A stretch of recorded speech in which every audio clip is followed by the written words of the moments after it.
नमस्कार मित्रांनो, सावळ्याची जणू सावली मालिकेच्या आजच्या भागामध्ये आपण पाहतो. सावली विठुरायासमोर हात जोडून उभी असते. तेव्हा ओवी तिला विचारत असते, सावली टीचर, काय झालं आहे? तुम्ही रडत का आहात? सगळं काही ठीक आहे ना? तुम्हाला ही विठ्ठलाची मूर्ती पाहून रडायला का आलं? तेव्हा सावली तिला विचारत असते, ही विठ्ठलाची मूर्ती इथे कशी आहे? तेव्हा ती म्हणत असते, ही विठ्ठलाची मूर्ती इथे असण्यामागे अमृता काकू आणि त्याचबरोबर माझं आम्हा दोघींचं सुद्धा एक टॉप सिक्रेट आहे आणि त्यामुळे ती विठ्ठलाची मूर्ती इथे आहे, असं स्पष्टपणे आता ओवी सांगू लागलेले असते. हे सर्व काही सांगितल्यानंतर सावलीला फार जास्त आनंद झालेला असतो की ही विठ्ठलाची मूर्ती जी आहे ती इथे ह्या पद्धतीने आहे. दुसरीकडे आपण पाहतो आता सावली रडू लागते. तेव्हा ओवी म्हणत असते, सावली टीचर, काय झाले? तुम्ही रडत का आहात? तेव्हा ती म्हणत असते, नाही ग, काही नाही झालं बाळा.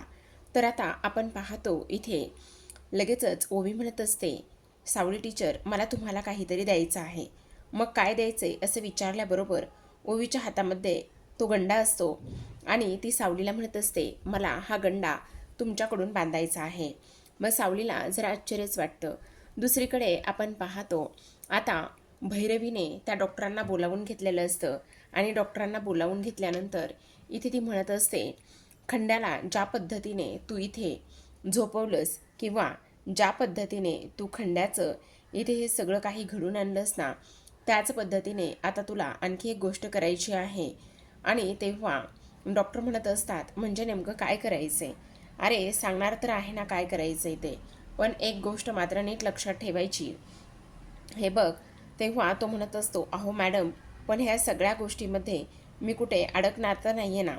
तेव्हा भैरवी वजे म्हणत असते, अजिबातच तू इथे अडकणार नाहीस, पण एक गोष्ट मात्र नीट ध्यानात ठेवायची. हे बघ, अहो मॅडम, पण हे फार जास्त रिस्की आहे. तेव्हा तो म्हणू लागतो, हो, रिस्की तर आहेच आणि रिस्क घ्यायला तर इकडे मलासुद्धा फार जास्त आवडतं.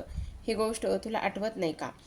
खंड्याच्या वेळी ज्या पद्धतीने तू केलं त्या पद्धतीने आतासुद्धा हे सगळं त्याच पद्धतीने करायचं आहे, हे मात्र तू अजिबातच विसरू नको, असं स्पष्टपणे आता इकडे भैरवी सांगू लागते.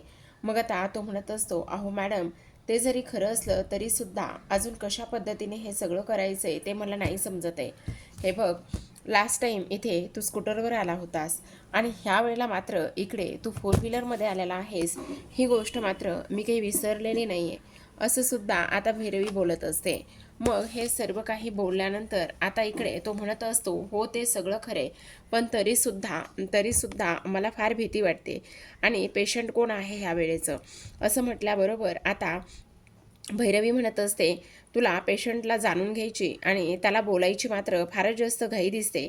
नाही हो मॅडम, तसं अजिबातच नाही आहे, पण तरीसुद्धा विचार करून मी तुम्हाला सांगतो.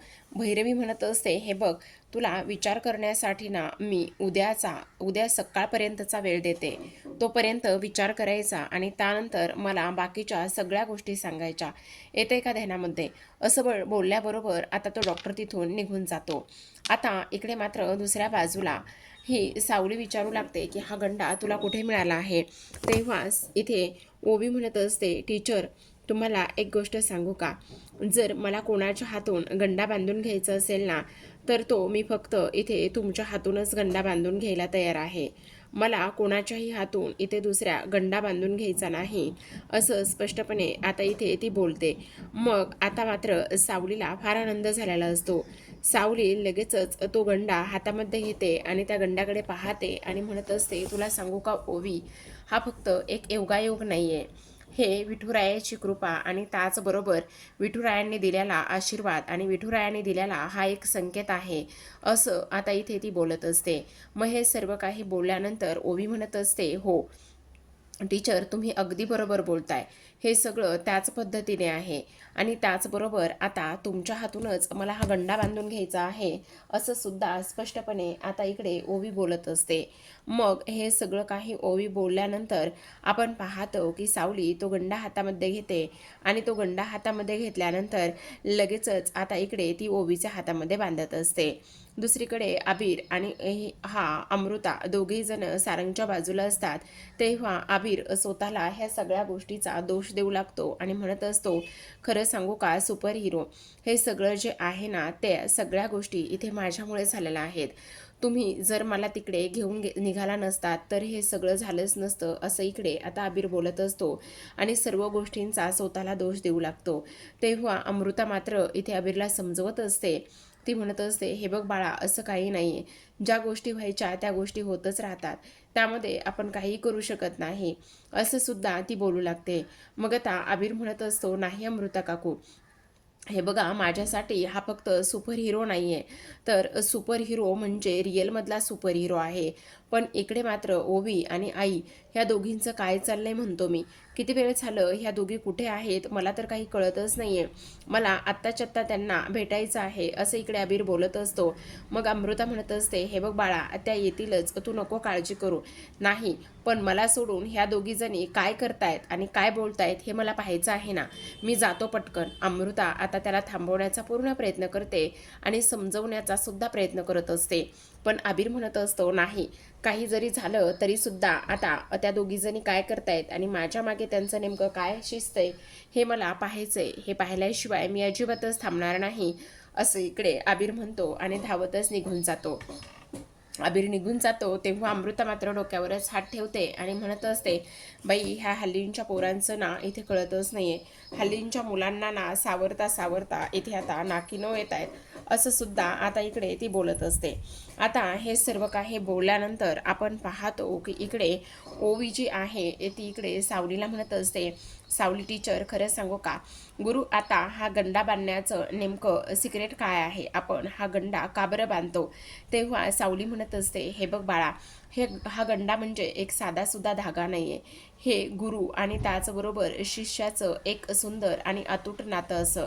जेव्हा हा गंडा इथे शिष्याच्या हातामध्ये गुरु बांधते त्यावेळेला त्यांचं नातं जे आहे ना ते नातं अजूनच जबाबदारीचं होतं. आणि ते नातं जबाबदारीचं झाल्यानंतर ना इथे सगळी काही पालकत्व वगैरे ह्या सगळ्या गोष्टी इथे गुरुला पाहाव्या लागतात त्या मुलाच्या. आणि हा गंडा एक साधासुद्धा गंडा नाही, असं सुद्धा आता इकडे सावली सांगू लागलेली असते. आता हे सर्व काही सावली सांगितल्यानंतर मग आता ओवी म्हणत असते, हे सगळं काही पाहून आणि ह्या सगळ्या गोष्टी अनुभवून तर मला मात्र फारच जास्त आनंद झाला आहे की सावली टीचर, तुम्ही हा गंडा माझ्या हातामध्ये बांधला आहे. आता तर तुम्ही अजिबातच काळजी करू नका. तुम्हाला सांगू का, आता मी तुमची शिष्या बनायला मला आवडेल. तेव्हा आता सावली म्हणत असते, तुला खरं सांगू का ओवी, ह्या सगळ्या गोष्टी झाल्यामुळे ना मला तर प्रचंड आनंद ह्या सगळ्या गोष्टींचा झाला आहे. आणि इथे ना मी तुला माझी शिष्या बनवलं आहे ह्याच्यासाठी सुद्धा मला प्रचंड आनंद झाला आहे, असं सुद्धा आता इकडे सावली ओवीला बोलू लागलेली असते. आणि दोघीजणी प्रचंड आनंदामध्ये असतात. एवढंच नाही प्रेक्षकांनो, तर आता मात्र तिथे अबीर आलेला असतो आणि अबीर यायच्या अगोदरच ह्या दोघींनी मात्र पटकनच लवकरच म्हणता येईल, कारण तिथे असलेली जी काही विठ्ठलाची मूर्ती आहे ती विठ्ठलाची मूर्ती ताबडतोब उचललेली असते. आणि विठ्ठलाची मूर्ती उचलून आता लगेचच इकडे त्यांनी ती आतमध्ये जशाला तशी ठेवून दिलेली असते. आणि ही गोष्ट कोणालाही समजू नये असं ह्या दोघींचं सुद्धा इथे आता चाललेलं असतं. तर आता मात्र इकडे आपण पाहतो, अबीर आल्याबरोबर तो ह्या दोघींना सुद्धा म्हणत असतो, मी काय म्हणतो, तुम्हा दोघींचं सुद्धा इथे काय चाललं होतं. तुम्ही दोघीजणी इथे माझ्यापासून काहीतरी लपवत आहात, पण तुम्ही दोघीजणी माझ्यापासून काय लपवत आहात हे मला पाहायचं होतं. तेवढ्यातच आता इथे अबीर म्हणत असते, ओवी म्हणत असते, हे बघ अबीर, इथे सावली टीचरांनी काय केलं आहे, त्यांनी ना माझ्या हातामध्ये इथे आता गंडा बनला आहे आणि मी ना इथे आता सावली टीचरांची कायमची शिष्या झालेली आहे, असं सुद्धा आता इकडे ती सांगू लागते. आणि हे सगळं काही सांगितल्यानंतर इथे मात्र तिला प्रचंड आनंद होऊ लागलेला असतो. दुसरीकडे आपण पाहतो की आता इकडे ही जी तिलोत्तमा आहे ना ती तिलोत्तमा एकटीच भैरवी एकटीच बडबड करू लागलेली असते आणि म्हणू लागते की आता काही जरी झालं तरीसुद्धा इथे ह्या डॉक्टरांनी एकदा होकार दिला ना तर सगळं काही व्यवस्थित होणार आहे. आणि त्याचबरोबर एकदा का डॉक्टरांनी सारंगला इंजेक्शन दिलं ना तर 3 गोष्टी होऊ शकतात. एक तर सारंग इथे कायमचा आयुष्यातून उठू शकतो, किंवा दुसरी सगळ्यात महत्त्वाची गोष्ट म्हणजे की इथे जर तो कोमातून बाहेर आला आणि थोडा वेळ जर बोलला तर मग मात्र पुन्हा एकदा तो कायमचा एकदा कोमात जाऊ शकतो. आणि तिसरी आणि महत्त्वाची गोष्ट म्हणजे जर इथे सारंग त्या इंजेक्शनामुळे त्या खंड्यासारखा सुद्धा इथे त्याचं काहीतरी बरं वाईट होऊ शकतं.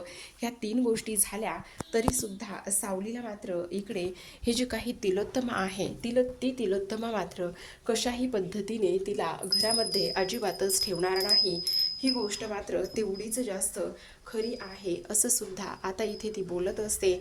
म्हणजे त्या इंजेक्शनमुळे काही जरी झालं तरीसुद्धा इथे सारंग हा वाचणार नाही, किंवा अजूनच जास्त कोमात जाऊ शकतो, किंवा अजूनच कोमात नाही तर मग इकडे त्याचं आयुष्य उद्ध्वस्त होऊ शकतो. ह्या सगळ्या गोष्टी कुठल्या तरी पद्धतीने नक्कीच होऊ शकतात असं आता भैरवी म्हणत असते. आणि भैरवी हे सगळं काही बोलल्यानंतर सगळीकडून माझाच फायदा आहे, म्हणजे फक्त ते इंजेक्शन दिल्यानंतर सावली मात्र कायमची त्या घरातून निघून जाऊ शकते. आणि सावली कायमची त्या घरातून निघून गेल्यानंतर इथे ओवी मात्र माझी कायमची शिष्यासुद्धा होऊ शकते, आणि मला मात्र तेच करायचं आहे असं सुद्धा आता इथे भैरवी बोलत असते. आता भैरवी हे सगळं काही बोलल्यानंतर जो मार्क्स आहे तो मात्र तिचं हे सगळं बोलणं ऐकत असतो. आणि हे सगळं काही बोलणं ऐकल्यानंतर आता भैरवी विचार करत असते, काही जरी झालं तरीसुद्धा इथे मात्र एक गोष्ट मात्र महत्त्वाची आहे. आणि ती गोष्ट म्हणजे की आता ही जी काही भैरवी आहे ती भैरवी इथे काही केलं तरीसुद्धा शांत बसणार नाही असं सुद्धा आता इकडे ती बोलत असते. आणि सावलीची वाट लावल्याशिवाय सुद्धा ही भैरवी वजे आता शांत बसणार नाही असं सुद्धा आता इकडे ती बोलू लागलेली असते. आता ह्या सगळ्या काही गोष्टी इथे बोलल्यानंतर आता मात्र सावली तुझं काहीही खरं नसणार आहे असं सुद्धा आता इकडे ती बोलू लागते. त्याचबरोबर आता म्हणत असते तर आता दुसऱ्या बाजूला आपण पाहतो इथे अमृता आणि सावली ह्या दोघी जणी असतात.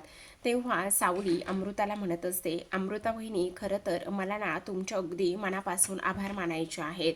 तेव्हा अमृता म्हणू लागते, तुला माझे का आणि कशामुळे आभार मानायचेत असं म्हणून सावली मात्र कसलाच विचार करत नाही आणि सरळ सरळ इथे आता ती तिला घट्ट मिठी मारत असते. तेव्हा अमृता म्हणत असते, काय झालेलं आहे, तू मला अशी घट्ट मिठी का बरं मारत आहेस. तेव्हा ती म्हणत असते, कारण वहिनी तुम्हाला सांगू का, आज मात्र तुम्ही माझ्यासाठी खूप महत्त्वाची गोष्ट केली आहे. जेव्हा इथे ना मी हे घर सोडून निघून गेले तेव्हापासूनची आत्तापर्यंत तुम्ही ही जी काही विठ्ठलाची मूर्ती जपून ठेवली ना, त्यामुळे अगदी मला फार जास्त आनंद झाला आहे असं सुद्धा आता इकडे ती बोलत असते. आता हे सगळं काही बोलल्यानंतर इथे मात्र अमृता म्हणत असते, अगं माझे आभार मानायची तुला काहीच गरज नाही. नाही वहिनी, अगदी मनापासून थँक्यू. पण मला एक गोष्ट कळत नाही, ही विठ्ठलाची मूर्ती तुम्ही एवढे दिवस कशी आणि कशा पद्धतीने सांभाळून ठेवली तेच मला काही कळत नाही. मग त्यावर आता अमृता म्हणू लागत असते, खरं सांगायचं तर इथे ना जे काही आई आहेत ना, आई तुझ्या सगळ्या वस्तू आणि तुझं सगळं जे सामान आहे ना त्या इथे फेकून द्यायला निघाल्या होत्या. पण इथे मात्र ती जी मूर्ती आहे ना ती मूर्ती इथे मी बाजूला ठेवली आणि तेव्हापासून आत्तापर्यंत ती मूर्ती मी व्यवस्थित सांभाळून ठेवली आहे, कारण इथे तुझ्या आठवणीमध्ये ती मूर्ती हवी होती असं सुद्धा आता इकडे ती बोलत असते. मग हे सगळं काही बोलल्यानंतर आपण पाहतो की आता लगेचच इकडे सावली म्हणत असते, वहिनी खरंच आज तुम्ही ना माझ्यासाठी एवढं सगळं काही केलं आणि माझ्यासाठी एवढ्या सगळ्या काही गोष्टी केल्यानंतर ना मला फार जास्त आनंद झालेला आहे असं सुद्धा ती बोलत असते. दुसरीकडे आपण पाहतो बबलू आणि त्याचबरोबर इथे आता ही जी काही आपली सुशीला आहे ती सुशीला दोघी जण बोलत असतात. आणि दोघी जण बोलत असताना आता इकडे सुशीला म्हणत असते, मला तर फार जास्त टेन्शन आलेलं आहे, कारण इथे तुमच्या एक गोष्ट लक्षात येते का, जर मी इथे अचानकच दौऱ्यावर गेले आणि त्याचबरोबर ही गोष्ट जर इथे सावली वहिनीला समजली तर मग मात्र काय होणार आहे, ही गोष्ट तुम्हाला समजते का? मला तर आता फार जास्त टेन्शन आलेलं आहे. ह्या सगळ्या गोष्टी अशा पद्धतीने नको करायला, कारण काही जरी झालं ना तरीसुद्धा एक गोष्ट मात्र महत्त्वाची आहे की इथे सावली वहिनीला कसल्याही पद्धतीचा इथे संशय येता कामा नये, असं सुद्धा आता इकडे ती बोलत असते. आणि ह्या सगळ्या काही गोष्टी इथे बोलल्यानंतर आपण पाहतो की इकडे बबलूला ती म्हणत असते, बबलू बबलू काहीही कर, पण आता मात्र इकडे ह्या सगळ्या गोष्टी होत असताना आपल्याला काहीतरी डोकं चालवलं पाहिजे. तेव्हा बबलू म्हणत असतो, काहीतरी डोकं चालवलं पाहिजे. अहो तुम्हाला सांगू का, सगळंच काहीतरी गोंधळ आहे, कारण मला ना इकडे अजूनच संशय येतोय. तो संशय मात्र काय आहे हे बघितलं पाहिजे, असं सुद्धा आता इकडे तो बोलत असतो. आता हे सर्व काही बोलल्यानंतर आपण पाहतो इथे सावली आलेली असते आणि सावली आल्यानंतर ती म्हणत असते, बबलू दादा तुम्ही इथे काय करत आहात? तेव्हा बबलू म्हणत असतो, काय झालेलं आहे, सगळं काही ठीक आहे ना? काही नाही, हा घ्या डब्बा आणि डब्बा घेऊन जा. तेवढ्यातच इथे तो उघडून बघत असतो आणि म्हणत असतो, एकच डब्बा दिलाय का? तुम्हाला पण तिथे जेवायचं आहे का? तुमचा पण देऊ का? असं म्हटल्याबरोबर आता मात्र इकडे तो म्हणत असतो, अहो व्यंकटेश राव सुद्धा आलेले आहेत, मग व्यंकटेश रावांचा तुम्ही डब्बा देणार नाही आहात का? असं बबलू बोलत असतो. आणि तुम्हाला माहिती नाहीये का?